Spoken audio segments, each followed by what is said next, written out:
Duše, ktoré sa nestretli. Niekedy sa duše len míňajú.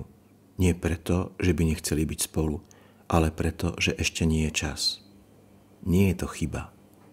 Nie je to tragédia. Je to symfónia, ktorej tóny prichádzajú postupne.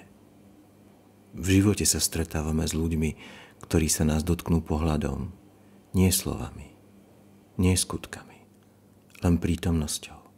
A v tom zlomku sekundy niečo v nás vie, nie rozum, nie telo, ale duša, ktorá si spomenula. Možno sa to stane v metre, možno pri červenej na semafore, možno len v predchádzajúcom aute, kde sa pohľady na zlomok sekundy spoja. Nie ako náhoda, ale ako ozvena niečoho, čo ešte len príde. Vo filme Mistr na obody bol život A a život B. Láska, ktorá odišla. Alebo láska, od ktorej sme odišli my.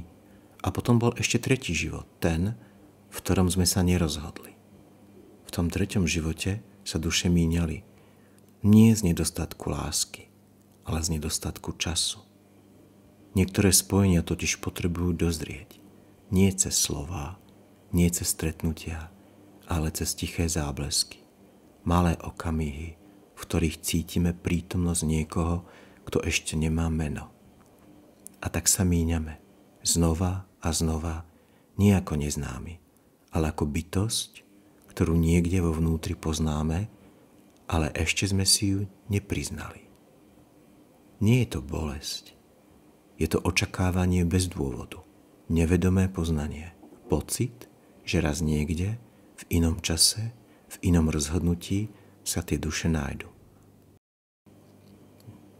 A možno to bude nenápadné, bez veľkých gest, bez slov.